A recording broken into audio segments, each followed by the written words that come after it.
CWC సభ్యులు రఘువీరారెడ్డి గారు ఇచ్చేశారు. మరొక సిడబ్ల్యూసీ సభ్యులు కె రాజు గారు ఇచ్చేశారు. పూర్వ పార్లమెంట్ సభ్యులు డాక్టర్ కేవీపీ రామచంద్రరావు గారు, అఖిల భారత కాంగ్రెస్ కమిటీ కార్యదర్శి మాజీ మంత్రివర్యులు జేడీ శ్రీరామ్ గారు,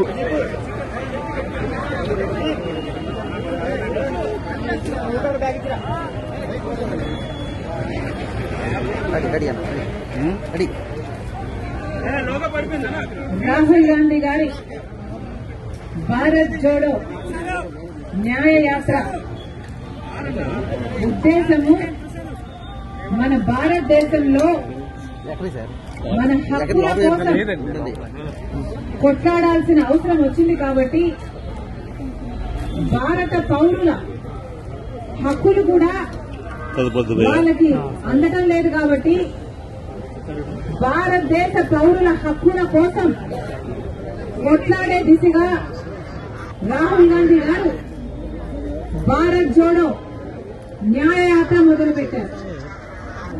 అంతకు ముందు చేసిన భారత్ జోడో పాదయాత్రలో రాహుల్ గాంధీ గారు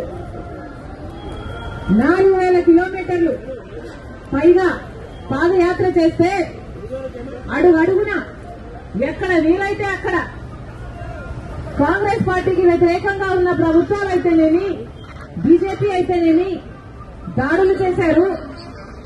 కొట్టడం కూడా, కట్టలతో కొట్టడం కూడా చేశారు. అనేక రకాలుగా హింసించడం జరిగింది. నిన్న అస్సాంలో రాహుల్ గాంధీ గారు స్వయంగా భారత్ జోడో గుండాలు గుంపులుగా వచ్చి భారత్ జోడో న్యాయ యాత్రలో పాల్గొంటున్న వాళ్ళని మీద దాడులు చేసి వాళ్ళని గాయపరచడం జరిగింది.